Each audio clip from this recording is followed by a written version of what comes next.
at work.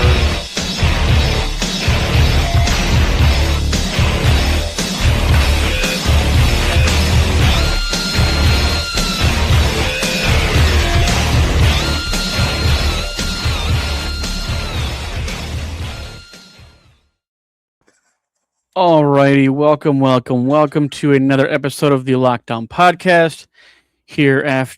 And we are back after a nice little week hiatus for the July 4th.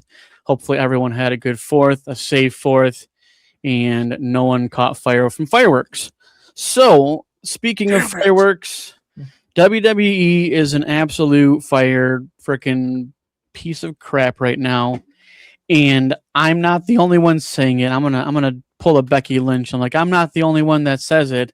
Everybody says it. Okay? Like WWE in its current status is literally an absolute dumpster fire. And let's talk about it. So obviously, we'll kind of do a little backlog before we get to current, but so the week prior, obviously you had Obafemi come out obviously after winning the King of the Ring, and then we ending up basically having Obafemi, who won King of the Ring, not have a basically pivot to the match we know he should have been in, and that's the Brock Lesnar match. And so it's I think these King of the Ring things, Money in the Bank, all the shit is nonsense at this point.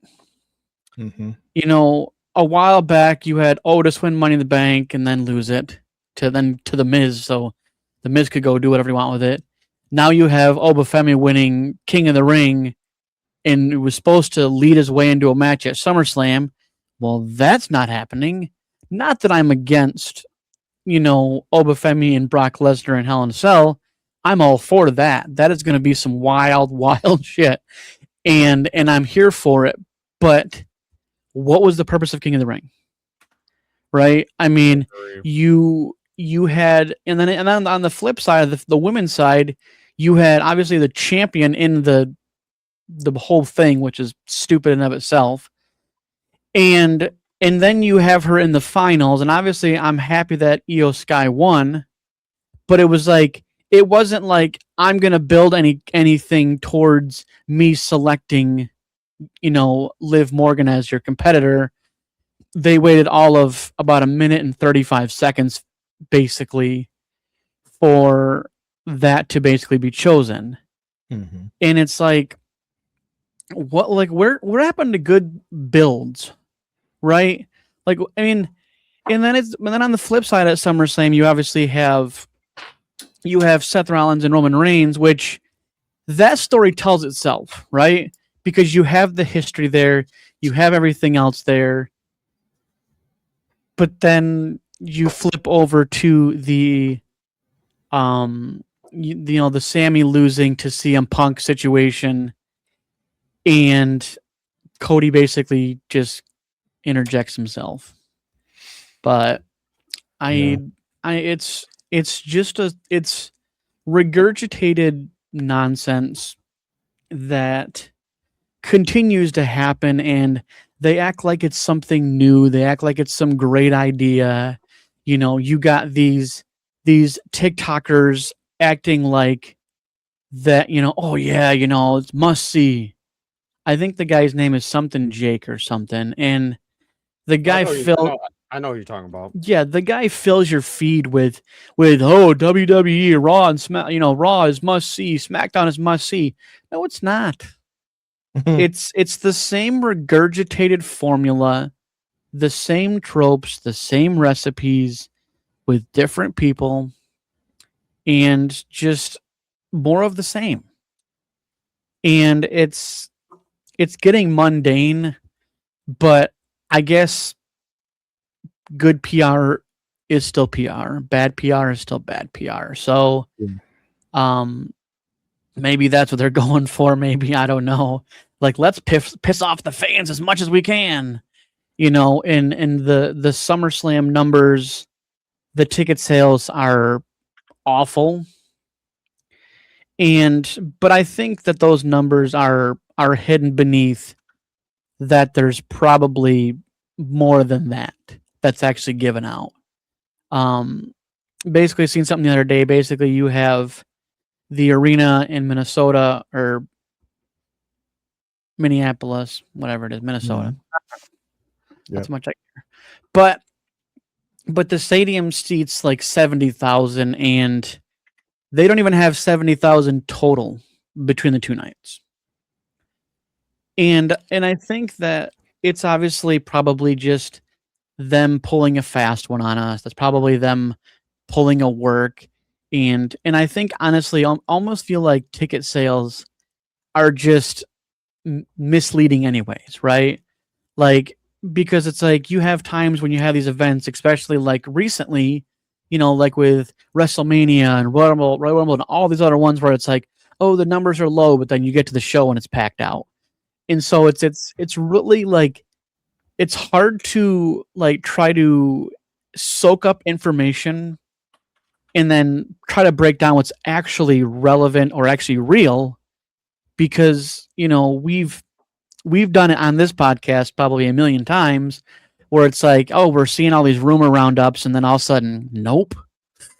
So I think that's a confusing thing to try to talk about when it's like, well, these people are all making these rumors about stuff, and I haven't really seen anything else. And so it's like, they don't post anything on social media that would lead you in any direction of what the storylines might do, any of that. But yeah, so we'll travel to the Raw of last week.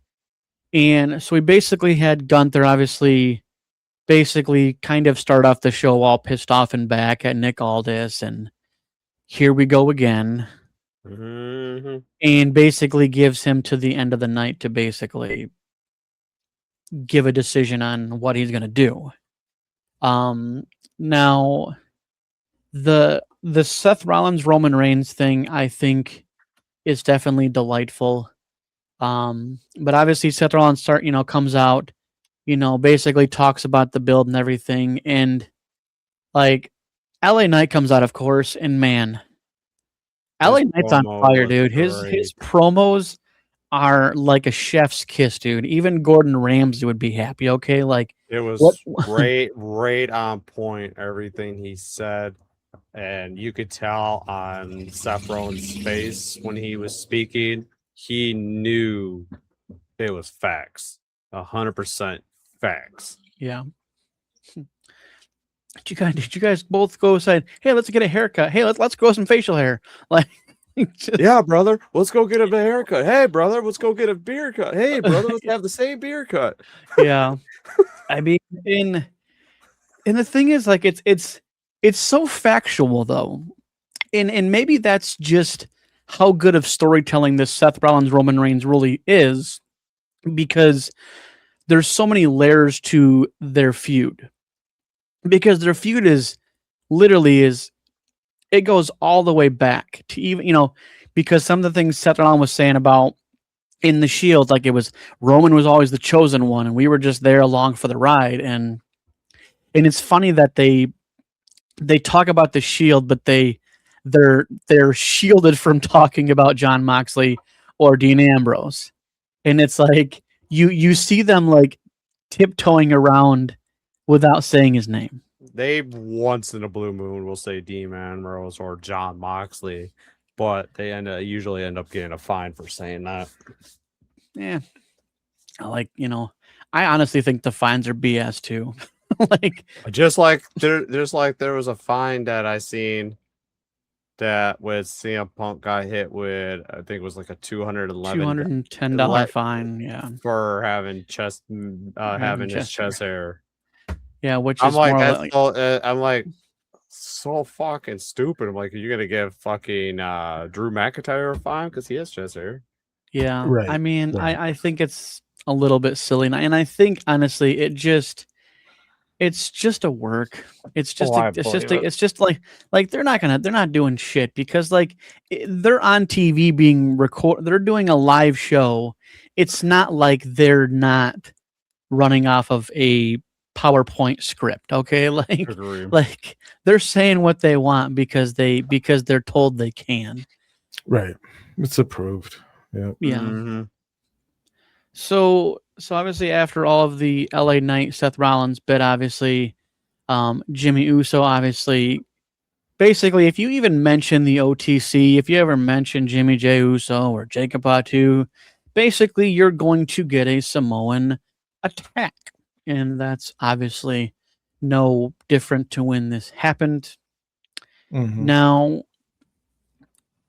I don't know what's going on with WWE in these like short title reigns, but so we had Street Profits win not too long ago against the Vision and winning, obviously with Seth's help and yada yada. And then instantly we get a rematch, which I feel like they're selective on rematch clauses, that they doesn't exist, or they just use them sparingly, or if they choose to not use them, it's just to build another storyline or lead someone to have being involved in a match where they end up winning the match. So it's like they get the rematch without saying rematch clause. Mhm. But like there was no any tag team anything. It was just, well, here's another shot. And obviously, so you get Braun Breaker Austin Theory versus the Street Profits. And honestly, a good straight up solid match, obviously with, a little bit of outside interference, but nothing more than we haven't seen before. And then so we have all this going on, and then out of nowhere, which I don't believe it was out of nowhere because we already seen the cracks, we already seen the backstage stuff with Maxine Dupree and Austin Theory. So this wasn't, for me, this wasn't like, oh no, I couldn't believe. Like no, it's Yeah. You have to watch the background of every interview that WWE does, because there's things in the back that they don't want you to pay attention to, but if you do, a little bit more. And things that happen in the future don't seem so far-fetched. And obviously before the Vision came out, obviously Paul Heyman was like, well, if you don't bring back anything, then don't come back at all, which That was a sign that it was going to happen. yeah. And then obviously after the match, obviously you get, oh, at least one of you guys did something, and then he was like, oh, I'm talking to Maxine Dupree, and I'm just like, what a predictable swerve for a Mhm. female to leave a less tag team group to go to another. And the sad thing is, the Vision's a dud. I mean, they're injury prone. Not Austin Theory. He's the only guy that's not a freaking injury prone idiot. Braun Breaker's moveset just enables him to be on the high end of injuries. Logan Paul, oh, I don't care. like Logan Paul probably hurt himself wiping his ass. Okay. Like I don't care for Logan Paul, and I don't care about the injury, but I just think that this group is just a bunch of misfit toys. Like Braun Breaker shouldn't be by himself. He should be by himself because he's way more dominant by himself. Like Braun Breaker's getting the Finn Balor treatment right now.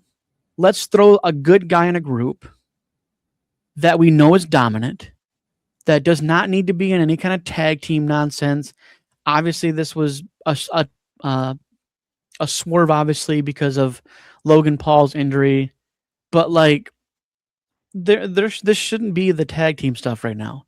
Like, if you're trying to present Braun Breaker as you are, putting him in tag team is kind of like a demotion.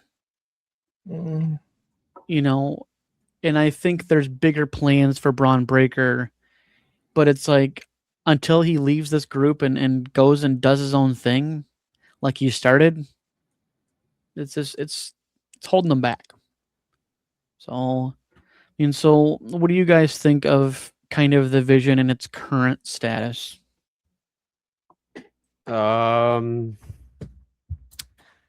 I think it's the way it's going right now. Still going boring as fuck. Adding what's her name to the group is pointless. She should just stayed where she was, or do her own thing, separate away from tag team groups or a faction in general. Austin Theory, he just needs to leave the group. He doesn't need them, just like Braun Breaker and Creed. He doesn't need them. I don't Yeah. know. I just think this group is just a dud. I was gonna say I'd rather watch the Judgment Day over them. Wow, that's saying something. I think there's still something there of substance. Adding Maxine Dupree to it, I think it's just eye candy. They're just looking to get. I think more they're visual just putting. interest. I think they're just putting her in there for it doesn't have to be a freaking sausage fest. Yeah. I mean, Yeah. but it could also be just strategic placement for Maxine Dupree to still be employed, and I am not surprised when they release Otis and Tozawa. Unfortunately, unless they get back with Chad Gable, I think because they they're will. just. I mean, they're on like the chopping block. It's like they're always so close to the chopping block of getting released or not re-signing. And I think the only reason they're keeping him there or they're allowing them to basically stay there is that they're like, well, yep, I'll take a half puck ahead, take a 3/4 pay cut as long as I got a job and a paycheck, and I think that's where a lot of them fall because we've seen an abundance this year of releases. In even wrestlers that were in current storylines released just like that. Yeah. And it's W. Oh, sorry. Go ahead. No, you're right. I mean, it's kind of like, yeah. I don't want to see those two get released. I would also like to say that they've already restructured their deals, and that's where they're still relevant. And I do think there'll be like a reconciliation with Chad Gable, if and when the Creed brothers come back to like interject. But I think we're gonna have like a slow build to another Chad Gable singles championship run, and I think there will be some reconciliation in that story. But in general, I would like to see something of substance happen with Otis and Tozawa. I think them winning tag team gold is got to be in their future. There's got to be something, and I hope that it brings them full circle with Chad Gable. Yeah, I definitely think that, unfortunately, singles competitors, unless you're in the mid top card, you are basically expendable. And you are there to do basically whatever you have to do to keep a job. Pretty much. And unfortunately, WWE has had a exuberant, large, long, ridiculous history of misutilizing talent. And when they have something, they find a way to waste it. I mean, a couple names come to mind. Obviously, Karrion Kross and Scarlett. Obviously, Aleister Black and Zelina Vega. Just to name a few. I mean, honestly, even JC Mateo. Like, they could have done a lot more with Jeff Cobb, period. But they put him in to look like and paint him up to look like a fucking panda. And it's like, what are you doing with him? He is a superstar by himself. He does not, and he doesn't even have any bloodline relation other than Pacific Islander. Like he has nothing to do with the bloodline, anything. And I mean, shoot, they could have put him Obafemi status. Like, let me say that again. They could have put him over as much as Obafemi because Jeff Cobb ain't no joke. But it's like you bring him in to the fold of a storyline that has nothing to do with him. You bring him in and make him look weak because he's in this group. He's doing grunt work. He's doing backstage work, and you just missed an opportunity. Like, but that's what they do. And Yeah, that's WWE for you. They Yeah. like to do this shit to, like, that's when they see fans loving somebody, getting over with them. They find some type of bullshit to screw them over, fuck them up in whatever matches they're in, give them these crappy storylines just to kind of push them out of the way and bring in somebody they want in. And Yeah, not if- caring not caring about what us three and true wrestling fans feel like, what we like and what we enjoy seeing, but they don't give a shit. They don't care Well, about the fans. and the thing is then if you look back at the Vince McMahon era, is that he gave us things that we thought we didn't want. Yeah. But he was intelligent. He had the mindset. He had the pure wrestling IQ to create storylines that we didn't think we wanted, but when he gave it to us, we're like, hell yeah. And there were times where it's like, oh, okay, he had that mindset, like, let's try this storyline. If it goes well, goes well. If it doesn't, let's scratch it, start over. Yeah. That's pretty much what he did. He there was a couple when I've been watching wrestling back in the fucking Attitude Era, and there was some storylines that Vince had started I thought were good, and there was ones that I thought were shitty, and the ones that I thought were shitty, he ended it. You could tell each week he scrapped it and did something different because he knew the fans were into it, and he had that mindset. Okay, fans are not enjoying it. Let's do something different. When TKO has their hands in the pockets of Triple H and everybody else, we don't give a fuck what the fans think. This is how we want it. We're gonna go this way. Fuck the fans. We want the money. That's all we want. Yeah. So I didn't know you paused it. well, sorry. I sent it Well, right when the you stream. know- I sent it right when the stream started, so as a callback to a joke. Oh jeez. Yeah. Sorry for that random little bit of nonsense, but Oh god, that's on me, Man. folks. totally off tracked it. Just off tracked it. Like I'm not Damn, like oh Frederick. man. The Ah, jokester. The jokester. I know, right? Anyways, Yes. let's let's reel this back in here. So yeah, We so all we're agree that we're it- sick. the- Yeah. that Vince McMahon had a certain aptitude when it comes to the booking of stories, and as much as you want to say like stuff about Vince, whether it be true or whatever he's got going on, his preferences and his behaviors outside of WWE, like Tim said, he had a way of giving the fans what they wanted eventually.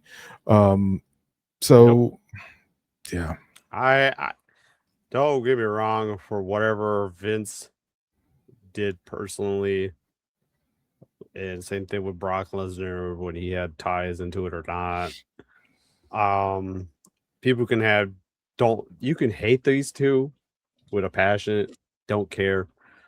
But I don't care for the people, the person in general, but I only care about who they are as a character. I love the characters they are. I will always have respect for Vince because he's always had respect for the fans. He's always did shit for the fans. When he started at WWE, he started out as a commentary, and then he pulled away from the commentary to work his storyline with Stone Cold and get that stunner from Stone Cold to get it started, and have him come out saying he's the actual boss and the owner of the company. Yeah. And yeah, Vince did a lot for the company, and he did a lot. He put more. Yes, he cared about the company. He tried to do a lot for the company, but he had to look at it like the fans is what makes this company run. Yeah. And he put the fans first. It was about generational fan base. Yep. But speaking of generations, my rabbit trails. So we've been watching the Judgment Day kind of seem to be having cracks, and then they look like they're fixing the cracks, but they're kind of not. I'm just happy Finn Balor's no longer with the group. I'm happy. Hallelujah! I'm happy he's on SmackDown doing his own thing. I'm glad to see it. Yeah. So we've been watching. So we have Raquel Rodriguez versus Sol Ruca for the Women's Intercontinental Championship. And in typical fashion, obviously you have the Judgment Day get involved. Ended up, leading to Raquel losing. And there's a kind of a trend going, right? Mhm. When it's Liv Morgan, the helps her win. And every time Raquel goes for any kind of championship, the outside interference leads to her losing. And maybe this is something I've been pushing for a while, is that at what point in time does Raquel Rodriguez screw Liv Morgan over? Because Liv and the rest of the goons have been screwing Raquel over for months. And there has to be a breaking point. There has to be a point in which Raquel is like, I'm out. And I don't think I dare bet when she walks out, she's walking out, and ain't no one gonna try to punish her like they did to Finn Balor. Mm-hmm. She'll swat Raquel. She'll swat away Liv Morgan. And that's the bottom line. And I feel like this has to eventually have, that aha moment where it's like, finally, because they've been kind of, you can see the look on Raquel's face when they talk about certain things, and if she loses or whatever, and she's genuinely pissed, right? And a pissed off Raquel Rodriguez is a dangerous Raquel Rodriguez. And I don't know when they're gonna finally have this moment of clarity, but it needs to happen sooner rather than later, because dragging it out is obnoxious. Mhm. Not that I'm saying I want it on my time, like I snap my fingers and all of a sudden it is, but like they need to move this storyline along. And my thought process is that SummerSlam would be logical, right? Because you have Liv Morgan finally defending her title after probably be close to probably about 100 days at that point. She's never defended her title. So you're not the greatest women's champion of all time, or however you want to scream it. All time. Yeah, I mean, that shit is sour as freaking grapes on the ground.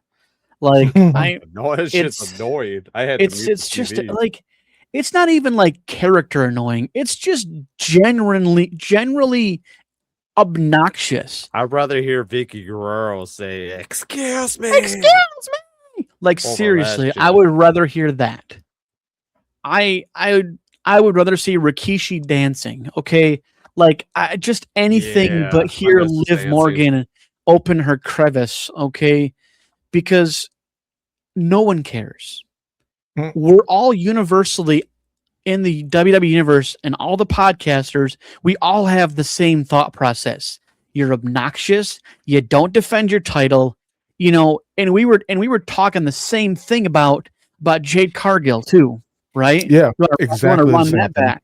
And then Yep. now you have, Rhea Ripley doing whatever she's doing or not doing. I haven't seen her on TV in freaking months.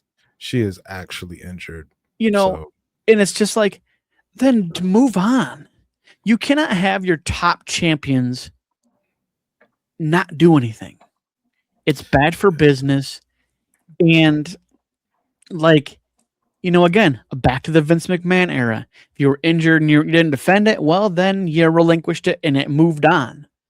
And the problem is now is that we get lengthy reigns with less defenses, and then you have the couple workhorses, especially like, your men's and women's Intercontinental and United States on both sides. Those are the workhorse titles, and they're defended quite often. But then it's like you have the top ones. It's like we're going back to the Roman Reigns era of let's just see how long we can put it on you without doing any real work. And it's just like, dude, these are top tier championships. This is the top champions. And this is what we have to offer. Like, I'm not surprised. Like, I think being surprised by this is almost foolish because this is what they do. Yeah. And it's like Liv Morgan has no reason to not defend her title. And like if Rhea's hurt her, then relinquish it and move on. Agreed. Like I'm a fan of Rhea, but if she's out hurt, we're going into some. Yeah, we're 3 weeks away from SummerSlam. 3 weeks. It's like, and we're in Saturday Night's main event is this weekend or this coming weekend, and it's just like we have all these things stacking up here, guys. Like, what are we doing? Like, I mean, the fans just acknowledge it that it's just it's just recycled, regurgitated matches. I mean, I don't know. But so we get Paul Heyman coming out to obviously address the Hell in a Cell match between Obafemi and Brock Lesnar. Sounded more like Vince McMahon saying Brock Lesnar than Paul Heyman. But and so Obafemi comes out, and man, big man can cut a promo. I absolutely have enjoyed the rise of Obafemi. Me too. All from winning the breakout tournament in NXT, winning the North American, then going and winning the 2-time NXT champion. And man, I mean, he is the next big thing. Period. And he has, and there's nowhere for the storyline to go but him beating Brock Lesnar inside of Hell in a Cell.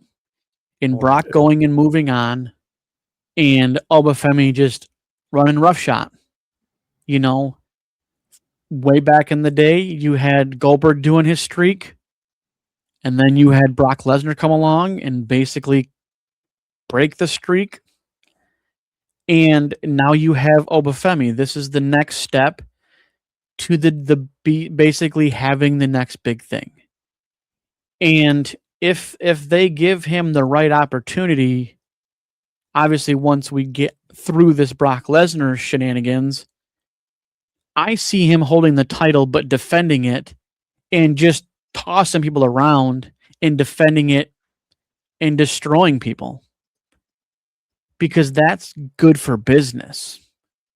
And I think letting Obafemi just run roughshod is perfectly fine with me. But obviously we have to get through one thing at a time. So, yeah. So, like, what are your guys' thoughts as far as, like, the Brock Lesnar, Obafemi, Hell in a Cell? Like, is it a winner? Like, if Obo loses, does he still win, or does that diminish? I think this match is going to be. I'm going to say it's going to be probably one of the top best matches of the night. Me personally, I like Brock Lesnar. I like both wrestlers. I'm hoping this brings down the house. It's two big powerhouses. It's gonna bring back some old Hell in a Cell matches styles, the way it feels like to me. And it's not gonna be like the Hell in a Cell with Undertaker and Mankind, but it's gonna be like some of those matches with like Roman and Brock Lesnar inside a Hell in a Cell type of style. It's going to be a powerhouse. And it's going to be one of the matches that you would want to have eyes on and watch. Not get up for no damn bathroom breaks or food breaks or whatever. This is going to be a match to see. Yeah. I'm ready for it. Yeah. Right. Yep. Let's Like, just let's Yeah. just go. Let's just see what they do. yeah, Oh, and yeah. I definitely, honestly, I would say there's probably a 35 to 40% chance they end up on top. Oh, You know, I if mean, they do, hopefully somebody goes through the top of it. That'd be awesome. Bring back some old school style with Mankind. Somebody gets thrown off the top. a fall Two from people is the grace. same. I was gonna say two people has been thrown off the top of the Hell in a Cell, and that would be one Mankind. And the second one was Shane the second McMahon. one was from Undertaker 2, and that was a choke slam from the top of the Hell in a Cell to Rikishi to the back of a truck with hay in it. I mhm. mean, And Shane McMahon fell off a and couple. then- Shane and- McMahon only got pushed off. No, Shane McMahon didn't get pushed off. He jumped off with an elbow through the Undertaker for the announce table. And that was at a Hell in a Cell pay-per-view. No, that ever was ever the fact checker Tim. Yeah. say Shane McMahon hasn't been pushed off it, but he's jumped off it, elbowed the Undertaker for the announce table. I mean, but then again, he's also gone off the entrance. Yeah, he climbed up. So- he climbed so up the side of I the th- entranceway of I can't remember what year it was. It's- There was a SummerSlam. He climbed up the side of it. This was when Test was still alive, and jumped off with an elbow. I think it was. I think well, he was taken on. he was hit with a kendo stick a couple times Yes, and then fell off. Yep, that was that one. But he did climb up one and dropped off and did an elbow drop onto. Oh, fuck, I can't remember who it was. Yeah. I know he jumped off and did an elbow drop and Yeah. went through like 4 tables. Yeah, well, that sounds like Shane McMahon for you. Yeah. I've just thinking of it now and gave me fucking brainwashed. I'm gonna look that shit up to see who it was. All right. Well, speaking of absolute dominance and craziness, we had Ethan Page and Rusev versus Chad Gable and Dragon Lee. And oof, man, they need to unleash Rusev. Definitely. They need to just let that fucker cook because he's like leading the charge in the mid card. And I mean, Ethan Page is more of a mouthpiece than he is, Found it. compared. All right. He jumped off with the help of Tess. It was to Big Show. And it wasn't SummerSlam, it was Backlash of 2001. Okay. All right. Well, There we now go. we know. Now we know. No. But so after the match, obviously you had Rusev basically give the accolade to multiple people. Joe Hendry tried to come in. That didn't work out so good. I believe Rey Mysterio tried to come out. That didn't end well. And man, nothing like pure dominance from the Bulgarian Brute. And man, give this guy a title, please. Like something, anything. Yeah. Because again, he's another guy that's just on fire right now. And it's not even the mic skills are the least of his problems, okay? He don't need mic skills. He just needs an accolade, and that shows you more than any promo could tell you. Now we get to the end of match of the night. Obviously was Sami Zayn, and it was supposed to be against Cody Rhodes. Obviously, with the interference in the beginning of the show, Gunther basically injuring Cody Rhodes, which is BS. And like, I never understand the backstage stuff is all of a sudden like the end of the world situations when it's like you go inside of a cage match or a no disqualification match and you get hurt 1,000 times more and still kick out. But you do a little backstage shenanigans and all of a sudden it's like, what? And it's just like overdone. Like, dude, I would have Cody Rhodes' ass limp out into the match than to be basically a mild attack by Gunther.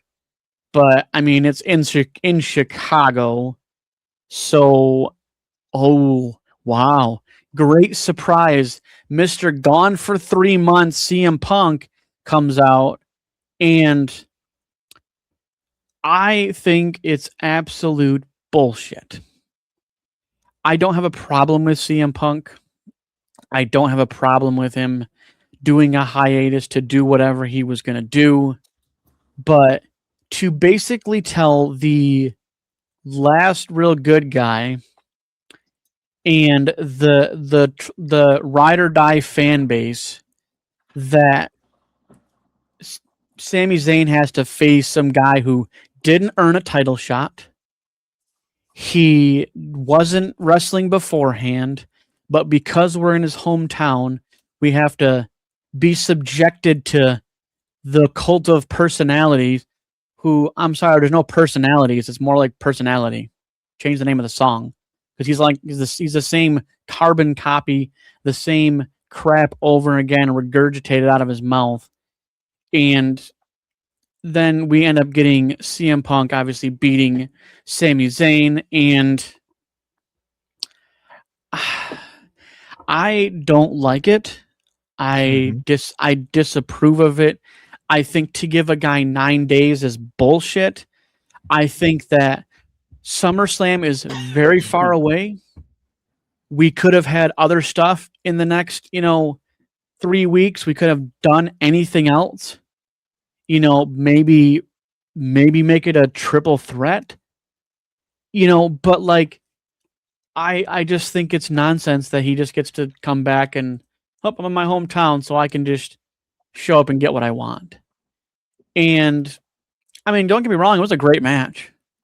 Oh yeah, But- it was 100% great. But like, I know Frederick has been a very, very loud advocate of the finishers that aren't finishers.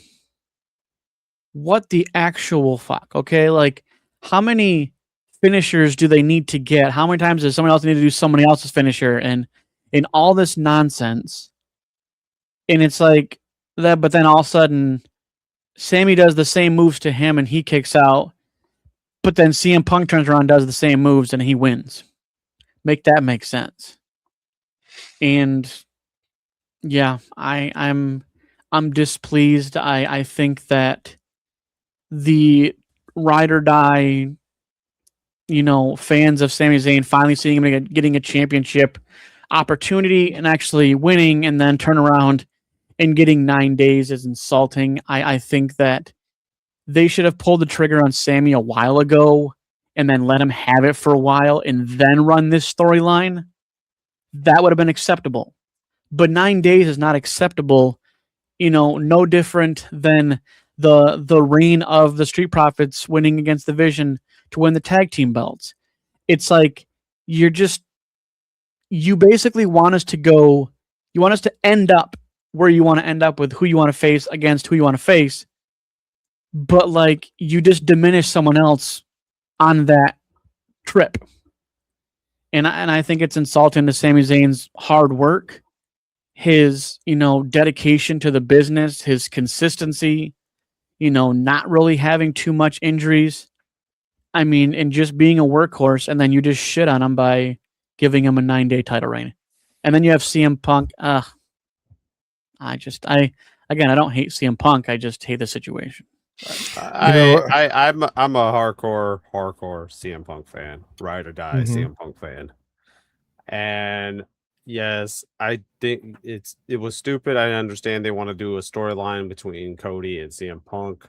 They should have done that a little bit differently. It didn't have to be with a freaking title. I understand they want to build it for a title, but I love Sami Zayn, and what they did to him was so disrespectful. He worked his ass off. He bust his ass for 10 plus fucking years to get that title for his 10th try. Come on. And I agree with everything he said out of his mouth in that video. That was straight feeling pain. Yeah. And I think influenced by a couple of videos that I saw of people saying that this makes Sami an undeniable baby face. If done right, that is a great outcome for Sami Zayn. So when he does win it again, it makes it even more sweet because he'll get the opportunities. There have been other short world champion reigns. Remember, CM Punk held a championship for 4 minutes and lost it to Seth Rollins just within the last year. But that's a Money in the Bank cash in. That's different. Yeah, you know what, and I understand this conflict and showing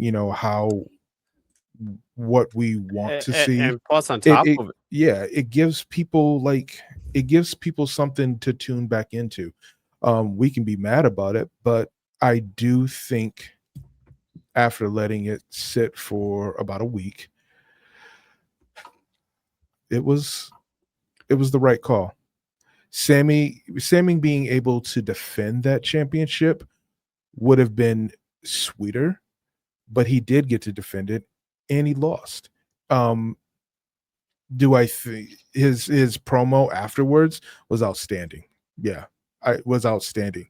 The tipping point for it was him just breaking down and crying or weeping and selling the drama of it, that he was that close to really stepping into the limelight as a champion and giving his diehard fans something to be proud of. but you Yeah. have to look at, Yeah. I'm not really doing a different subject, but Yeah. you have to look at it like this. Where you got we're going to SummerSlam night 1 and night 2. Both titles are defended on both different nights. You got Seth Rollins versus Roman Reigns. Two baby faces facing off. And then you got Cody and CM Punk, another 2 baby faces facing off. Somebody in these groups have to be a fucking heel. Because I'm tired of seeing these baby faces facing each other, or heel versus heel for a championship. It's so stupid. Yeah, I mean, and I think that's the same. It's like the same way I felt about the Queen of the Ring tournament when it was all one brand. Yeah, that Like, was stupid I mean, they just buried. Like Charlotte Flair was the only one on SmackDown to make it into the quarterfinals. Everything else was Raw. It's like, it's just, and I get it. They really essentially don't have much separation of brands anymore. Like I get that. That ship has sailed. But to basically tilt things however you want to tilt them and pay no mind to the fans. And yeah, I think it could have been done better is pretty much the gist of it. Yeah. I think it's just TKO just pulling the fucking trigger on stupid shit. You know what? And that 100% could be like, hey, we want to get this match booked. Now, going back historically, I've always said, like, hey, let's get CM Punk out of all the championship pictures and just have him so he can retire, go on and do whatever he wants to. If this leads us into that season of CM Punk's last run, sweet. Then for me, it's even more worth, giving up Sami Zayn having a really solid title run. And something that else just jumped into my head about this. I think it's really poetic that Sami Zayn did lose the championship because he's always been the underdog, and that's how they've always built him. And now that he finally got that opportunity and he finally won a world championship, and you can see all the outside of the ring celebrations and all the other stuff, and right when he gets to defend it, he gets swerved, he gets thrown over, he gets hit with another obstacle that seems insurmountable. He could say like he trained for Cody Rhodes, he was familiar with Cody Rhodes. They had a replacement, and then it's CM Punk, and it's just like, oh shit, I can't remember a time where Sammy and CM Punk had a match. So they're both brand new to each other. So to me, sitting here thinking about it, it makes even more sense that Sammy wouldn't be able to defend a championship even if he got it. You know what I'm saying? Yeah. It's not like the mid-card championships, Intercontinental, United States, or a tag team championship. It's the world championship. You've got to be top of, you've got to be, an apex predator to hold on to that. And with him being the underdog champion or the underdog king, or underground king,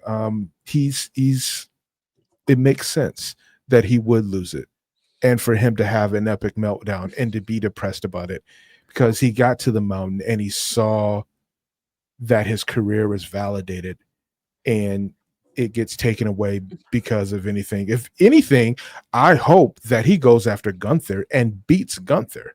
Sammy beats Gunther, because it was Sammy who got it to happen. I hope that there's another match with CM Punk and Sami Zayn pins CM Punk clean.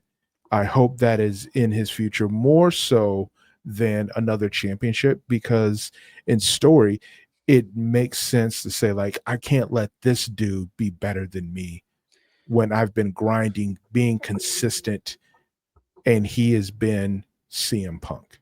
You know what I'm saying? And I think kind of playing off your perspective, Frederick, is the fact that there's a lot of people that haven't won the top championship in their career.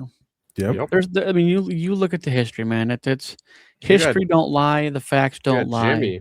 Jimmy still needs to hold it. Yeah, Shit. I mean, not even just Jimmy.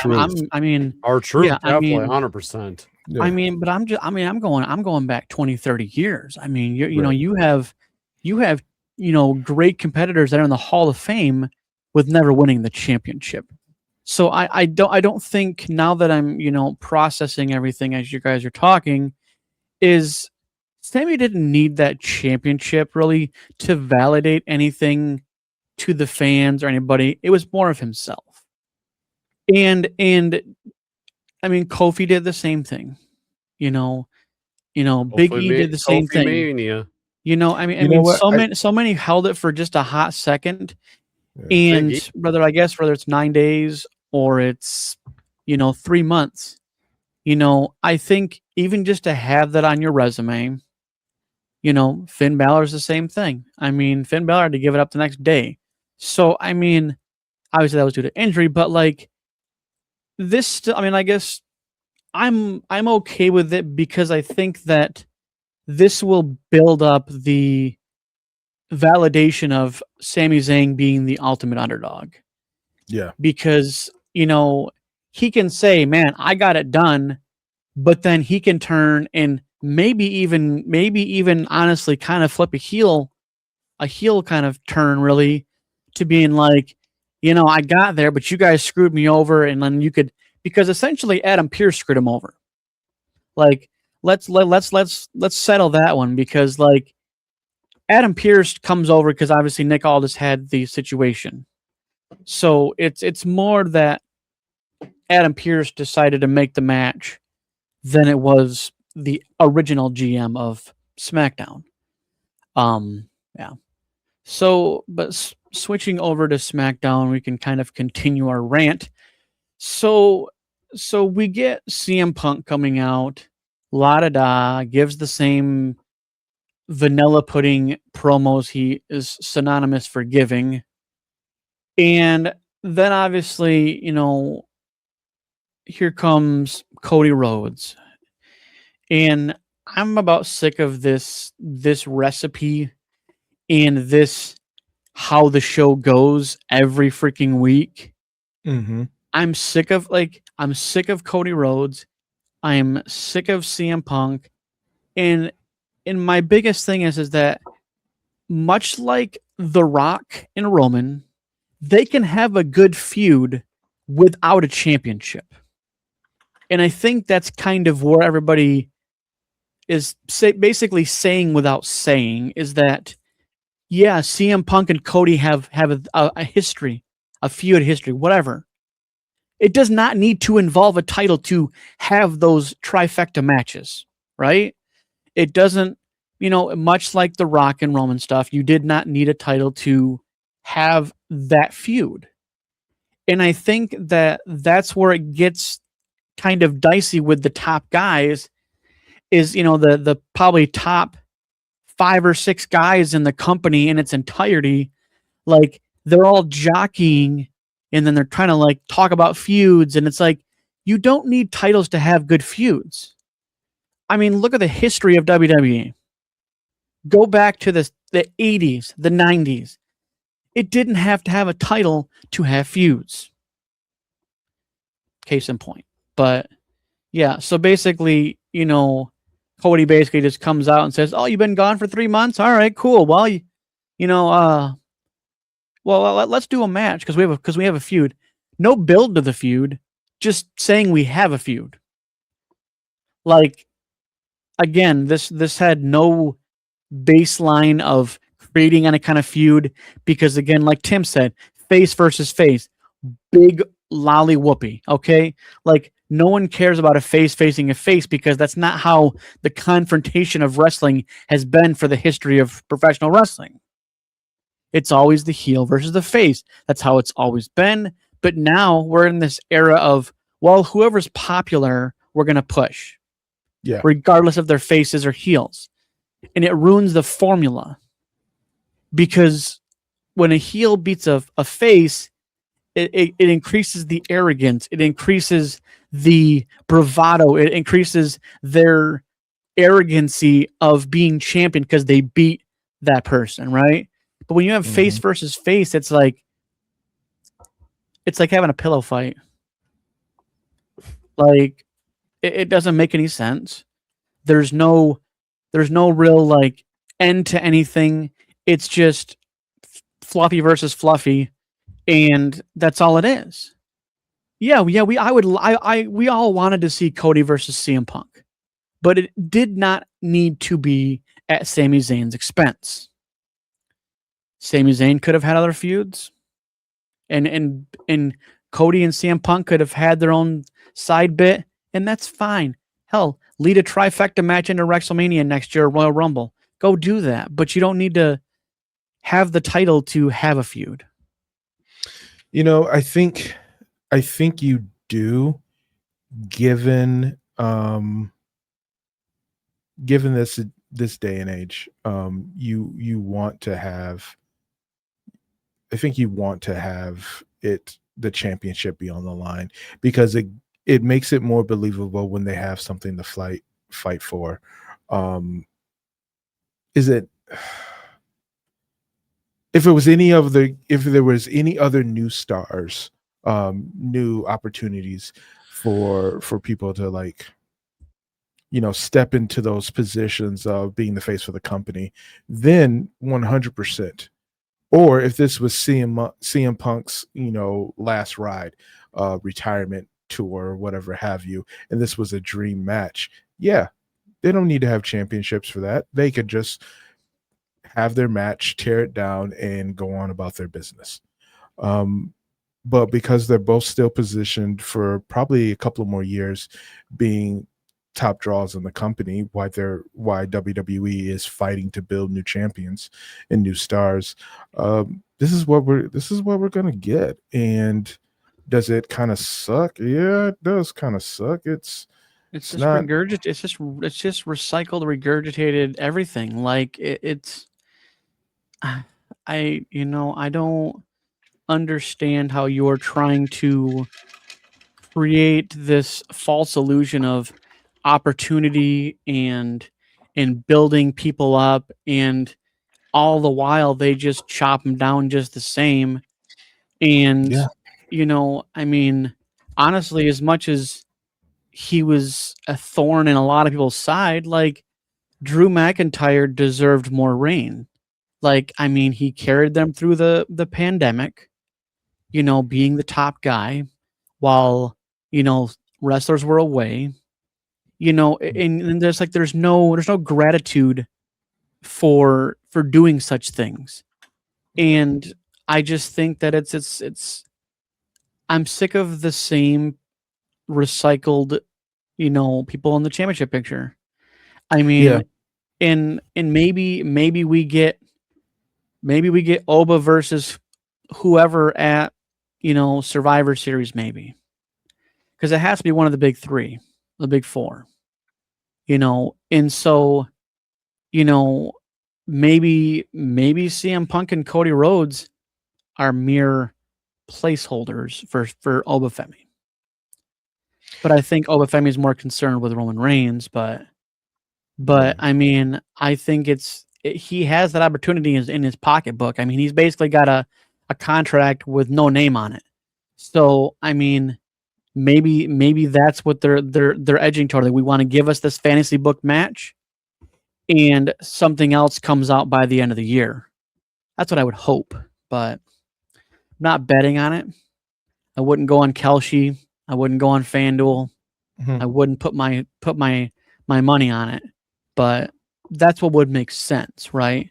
Right. Because essentially, I mean, basically Obafemi winning King in the Ring, maybe this is just my thought process, but maybe the King of the Ring is the new Money in the Bank. And they do away with the Money in the Bank. They have a longer stretched out tournament for King of the Ring. And at the end of it, they get a contract. And they can use it whenever they want.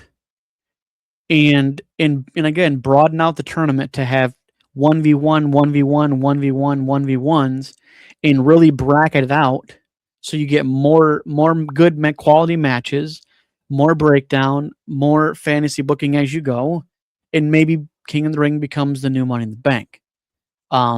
Because I think that would be at least more interesting than how the King of the Ring has been the last couple of years, where it's, oh, you just basically have to have a match at SummerSlam. Why? Why can't you have that? Why can't you have that in your pocket for when you want to use it? Agree. So now, speaking of things in the back pocket, so I don't really have much for Finn Balor and Tama Tonga because I think that's just another filler match. But let's It get to the was. juicy. Let's get to the juicy stuff. And so we have Jimmy Uso and Jacob Fatu come out to kind of address things as they do. Obviously they were wanted Solo to come out. Obviously that didn't happen. But we get the emergence of Royce Keys, and I honestly think Royce Keys has a lot of valid points. Agree. He does. Because 100%. the bloodline is basically errand boys for Roman Reigns. That's what you sign up for, being part of the bloodline.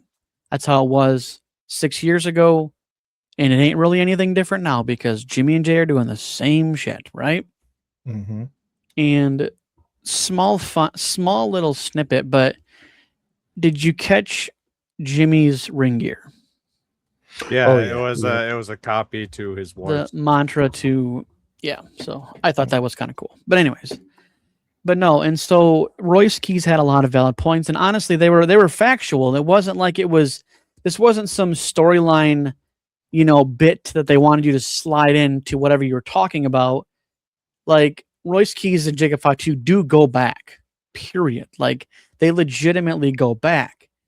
And he spoke a lot of truth, man. Like, blood does not always mean family. Loyalty means family, And, it's weird because it's tough seeing Jacob Fatu go from being the werewolf to a hyena. Okay. He was all about dominance when he was by himself, joins Roman, and then falls in line like a good little puppy dog. Yeah, like he was with Solo. Like, I mean, by himself, man. Like, they've essentially buried Jacob Fatu now. Now he goes from being top dominant guy to once again being a bloodline errand boy for Roman Reigns. Dude, Jacob Fatu was all about me, and I don't answer to nobody, and then now man, they find creative ways to bury performers. They don't want Jacob Fatu to be bigger than Roman Reigns, so they put him beneath him, and it's insulting. And I don't think Jacob's going anywhere anytime soon. But like, man, I mean, because Bloodline people basically can stay in the company as long as they want, because that's the Bloodline for you. But man, what a change of pace. Like, I want the I don't give a fuck Jacob Fatu back. I want the the brutality back. I don't want some guy that's got his hands crossed, basically playing second fiddle to the rest of the bloodline. But we obviously end up getting a match between Jimmy and Royce Keys, obviously with a plethora of outside interference between Solo Sikoa. Obviously, somehow Jimmy does get the win, but obviously the aftermath was what it was. But yeah, these twists and turns, man. I don't know. Speaking of twists and turns, we had Jade Cargill versus Alexa Bliss, and the believability that someone can break someone's arm or do any legitimate harm to someone, with the exception of botches in WWE. Like, it's like they act like Jade Cargill goes in there, puts Alexa Bliss's arm in a chair, and just destroys it. I mean, but that's always always been like the WWE way of like just, oh my gosh. Like, yeah. But yeah, I mean, and like, where is Jade Cargill going at this point? Nowhere. We waited a long time for her to kind of, hone in and become a better performer. We checked that box. She went and became champion. Checked that box.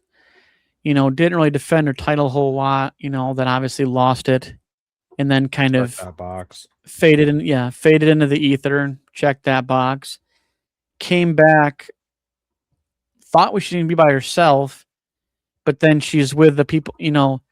Basically, Michin and BFAB basically have Stockholm syndrome, and basically become friends with their abuser, and now we have this faction that really, I mean, BFAB and Michin are lower card at best. They're Otis and Tozawa, basically. And without Jade's star power, they would cease to exist. Now, I'm okay with it, because at least it gives Michin and BFAB something to do and be part of something. And I'm all for that. And I'm sure they were too. They're like, yeah, hold on, be on TV more? Huh, okay, sign me up, right? But it's like, after a while now, we've seen this group. Where's it headed? Like, I don't see Michin and BFAB being tag team champions. It's just not in the cards, I feel like.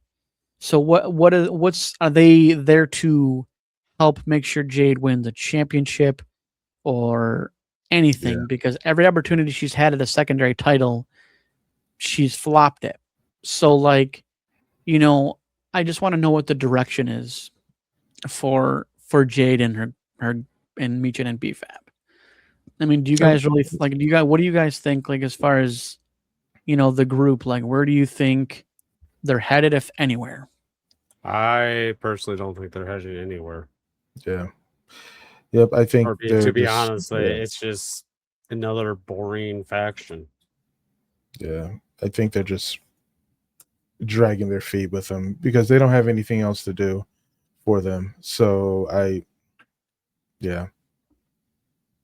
Yeah, and they keep on releasing rosters, so they just they continue to just downsize and downsize and downsize and downsize. I mean, yeah. I mean, that's that's what they're gonna do. They're just going to just continue to, cut the roster down and down and down. Yeah, which is unfortunate, really. Yeah, I mean, it's it felt like you had more to pull from than and now it's like fast forward, this year alone. I mean, there's probably been 30 releases. I mean, it's by the boatloads. Yeah. But so we get the last match of the night, which was Trick Williams and Carmelo Hayes. And man, I've never been so excited to see someone return pretty much for the last probably year. I'm actually really happy that we got the emergence and the return of Baron Corbin. And I say that because it's something new-ish.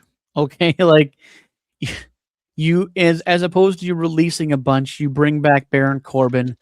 And Baron Corbin knows he's mid-card. He knows what the assignment is, right?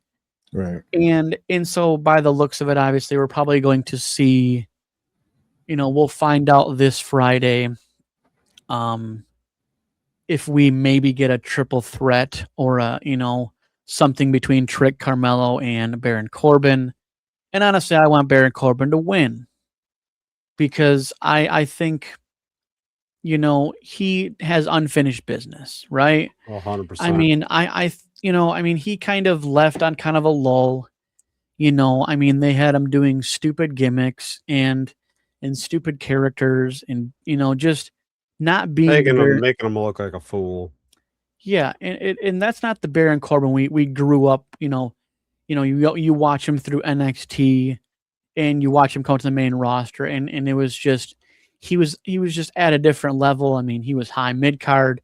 He's never really been top card, but like definitely on the higher end of the mid card. And I think, I'm ready to see Baron Corbin do what Baron Corbin does. And it's definitely a change of pace. It's something to break up the repetitiveness. Mm-hmm. And so I hope that we get, Saturday night's main event. We get Baron Corbin, Trick, and Carmelo triple threat for the United States Championship. And, I'm hoping that happens, and I'm hoping that Baron wins because this is the only way it's going to lead up to, right? Because this isn't the first time this recipe has been used, right? Where someone comes back or someone's facing off and then someone interrupts and destroys both the guys, leads us into a triple threat. It's the recipe that's been used by grandma, okay? And so I hope that's what down we get. from generations and generations. Yeah. Now, the end of the show, obviously, we get Gunther basically coming out and basically giving Nick Aldis an ultimatum. And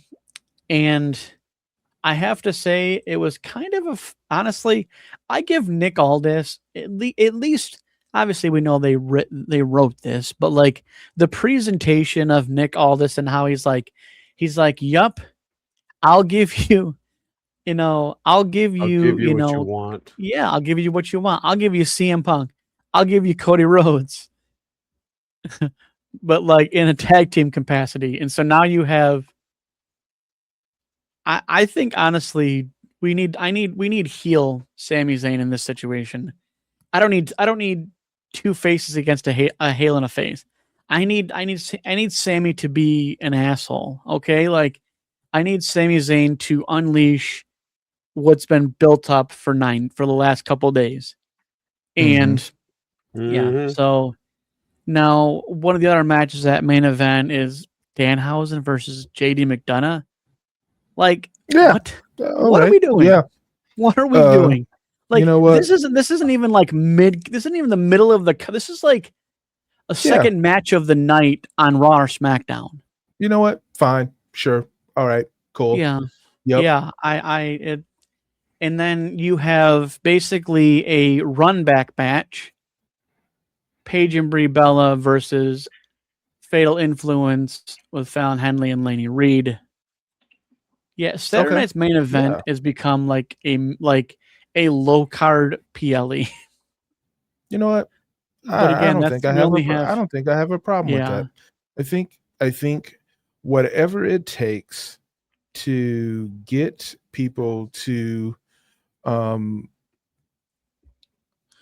enjoy the product, fine, do it, whatever. Yeah, You know what? At this this Yeah. particular point, whatever. I mean, it's like give me my very nice, very expectations evil.